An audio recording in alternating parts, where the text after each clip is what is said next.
TP in the place to be, man. Y'all go ahead and hit the like button, man. Go ahead and subscribe if you haven't already. We finna go ahead and get into it.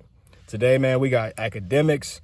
He had a podcast. It's called Off the Records Podcast. It's pretty good because he's able to get folks on there because he stays pretty diplomatic. And today he had Hassan Campbell on there talking about Charleston White's a crackhead. So before we get into it, man, y'all go ahead and hit the like button, man. Go ahead and subscribe. And we finna go ahead and tap in, man. Let's go. Charleston White recently. And the crackhead. I remember the first time I talked to you and I mentioned Charleston White, I thought there was a synergy where I felt like, you know, I remember when I did it, whether it was a war in Chirac or I spoke about a certain type of shit that happened in the streets, people would be like, well, you're not in the streets. So, like your perspective is kind of thin. And I always said that, you know, I think Charleston White, who's been someone who's been incarcerated at a point in his life, and also you, somebody who's been there, you guys got more. You talking about this nigga right here, right? Truth be told, it's not going to be always contingent on the folks who pretty much got out the street life to pretty much kind of know what's going on in the street life on a day-to-day basis. Like, truth be told, they're more likely to kind of be inclined to go against it, even if they did believe it at some point. So they might not be the best people to just say stuff. I understand it's going to be showing that there's change, and absolutely change is necessary. So their perspective is definitely valuable for certain things, but not for all things. So that's just my take on that part of it, you know. Cameras on it? Talk about that nigga? Ooh. Talk about this nigga? I don't know what that is. Hold on. I don't know what that is. Oh, you talking about this nigga? Nah, I don't know. Charleston White? I don't know where that's from. Charleston. You talking about this nigga? You talking about this nigga? That's Charleston Chew? You talking about this nigga? Yo, man. You talking about this nigga? Wait. No, hold up. Press play. Look, press play. Look. Issues. Look. What that nigga doing? He's saving the children. No, he's saving the children. Wait, hold on. Look, you talk. Now, y'all let me know. But didn't Hassan and Charleston White go on a podcast at some point where they were real diplomatic together? They were talking real highly of each other. Just having a good, decent conversation like two friends. And then as soon as they leave the podcast, they talking about each other, talking down on each other, talking about you this, you that, you the third. They both literally go against each other. Just like when Wack and Hassan was up there, they talked about everything together. And after that, Hassan was pretty much posting things that Wack was saying about Nipsey. And they was kind of going back and forth. They was dissing each other right after that. This kind of seems like the same thing. They trying to point the finger at each other like, if Charleston does this, that, and the third, even though Hassan does the same stuff. And if you listen to Hassan and don't question what he's doing, then you're going to be literally thinking Charleston's the worst person, not knowing Hassan is doing the exact same thing. So that's why it's like some hypocrisy in what he's saying. You know, saying Charleston ain't for the kids. We can always say Charleston said some things inappropriately about people's children that he should never have said. Same thing about Hassan Campbell. He did the same thing on his channel one time. I seen it. So whenever it comes down to you trying to point the finger, it take a goofy nigga just to be like, oh yeah, forget your actions. What did he do? He's not for the kids. You're right. Nigga, you're not for the kids also if you're willing to talk about other people's kids being sexually assaulted. That's facts. Talking about the nigga that's saving the children. I don't want to see it. I can't see it. No. I see you. You love the kids. That's CGI. No, he love the kids, right? Well, hold on, though. No, he's the savior of the... Here go Academics talking about some CGI. Axe trying to make sure he can get anybody on his channel that he needs to at any given moment. He don't want people to, you know, feel like he already dissing them before they get on the channel, because then they're going to feel the need to defend themselves while he's there. So to make his job easier as an interviewer, he's always trying to like play the right role by saying, whoa, chill. Which folks don't get on to other folks by not being willing to say that. Wallow and Gilly didn't say nothing to Jay Prince whenever he was talking about Offset, whenever he was kind of going overboard.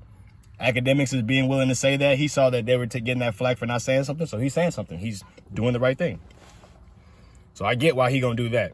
You know, some folks don't think, oh yeah, man, he's trying to defend him and all that. No, he's just trying to make sure that he keeps staying in good standings. The kids, right? No, hold on, no. That's CJ. Wait, hold on, no. Yeah, Hassan. What the nigga saying? Hassan, there's a nigga humping the bag. was a point. He might as well have a Susie. The nigga humping the bed. My whole thing is like this, right? Y'all were cool at one point. I helped promote the nigga until I saw certain things. Like what? First of all, I always leave a rope around every nigga that I know. This is how you know who your brother ain't. When I meet niggas, the rope is already around your neck. Real shit. It's on you to hang yourself. Real shit. I say that all. Truth be told, I get what he's saying, but you shouldn't even have to put the rope around folks' neck like that. You could just literally say, I don't trust you off the rip. I just don't trust you. Forget it being problems if something comes about or anything like that. I don't trust you. I'm not going to put my trust into your hand until I put some tests in front of you that show me if I can trust you or not. See, that's just as simple as that. I'm going to just put tests in front of you, and if you fail them tests, what's the point of me even putting any trust in you? So the rope ain't even around your neck. You just over there. I'm over here. And to cross over here, you got to cross this path that I put right in front of you. That's simple. See, Hassan want to make it seem like he got all the power and the rope's already around your neck. Bro, somebody could literally find out they don't trust you, and is the rope around their neck or you? It don't apply both ways. It don't. You hang yourself. With Charleston, I knew Charleston was a piece of shit. He adopted my whole style and everybody else's. He took Tommy Sotomayor. He took Hassan Campbell. He took Kwame. He took everybody to make his own self that one piece that he wanted to be. I don't agree to that. I feel like Charleston was kind of just dissing everybody on his own accord. He don't be saying, got your snot box rocked, got your TV turned off, your cable knocked off, your cable turned off. He didn't say you got your noodles knocked. He don't say none of that stuff. So he didn't steal your style in that manner. He stole your style because he disses the dead just like you do. He tries to act like he's a revolutionary and says he does all this community work, but will still diss people who are alive. He'll say, F King Von, F FBG Duck, F this person, F that person, which is dissing the dead. Even he doing the same thing that he talks about other folks doing is an issue. Hassan Campbell, what no folks on both sides might, or on the side of the victim is going to feel some type of way when you talk about their person getting their noodles knocked. You talk about it in a certain way, you know you can incite people to somewhat feel the need to go defend their folks. If you know anything about the drill scene, we know that it's been on death days. It's been on certain days people done slid because they thinking about it. They in their emotions. They might be drinking. They might be smoking. They might be thinking about it, overthinking the situation. And that's when things happen. So to act like you don't know that your words might have some power, even in the slightest bit, and if they could have even the inkling of power, would you want them to be feeling the need to possibly go do something about the other side, or somebody who did something to some of their people? No, you acting like you want to pretty much try to make sure black folks are taking care of each other. You're not saying that. You're not saying stay out the way. Just stay out the way. You know what I'm saying? You kind of playing both sides, just like Charleston does. So while you trying to diss Charleston, I'm looking at every action that you saying he does and looking at if you do it. Because if you do it, I'm going to say, oh, well, shit. You probably mad because y'all do the same shit. I ain't going to be, oh, yeah, Charleston, he does do this. No, I ain't going to be over there trying to shoot, like, be the forefront of your point whenever you doing the same shit. I'm just going to say you do it, too. And y'all both wrong. Simple. Here's the thing, though, right? I never wavered on who I am. To the point to where that people call me a rat. Because I started saying, my slogan became, lock 'em up. Nigga, you robbed that old senior citizen woman in that building? Lock that nigga up. I'm not accepting you robbing somebody 70 years old. You a piece of shit. Now, if that bitch a drug dealer, that's a problem. If you shoot a 2-year-old child, I want you to go to jail. But here's the thing.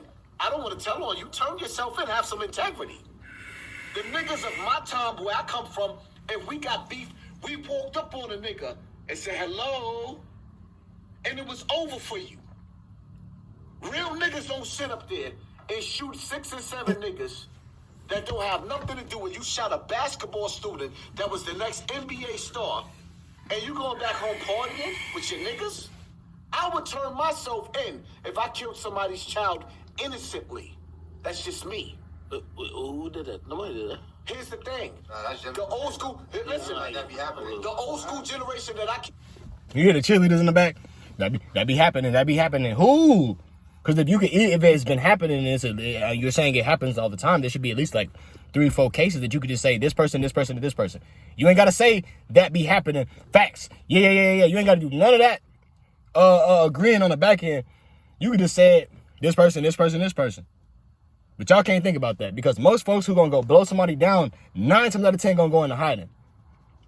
They're going to be laying low, at home, leaving if they have to, maybe going to work, maybe try to keep their routine the same. But a lot of folks are not just going to go party afterwards because that you already hot, probably out and about late at night to possibly get caught by 12. That's nobody's plan. That sounds stupid.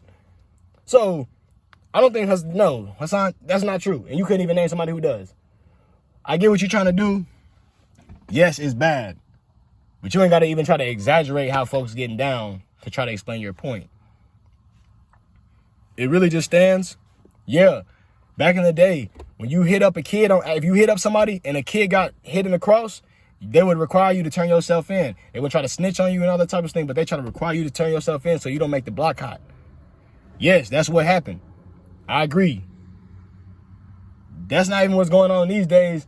A lot of folks is telling, so it ain't even necessarily just the same ball game. And now folks is telling that we seeing it on camera, all types of stuff. So yeah, it's a different ball game.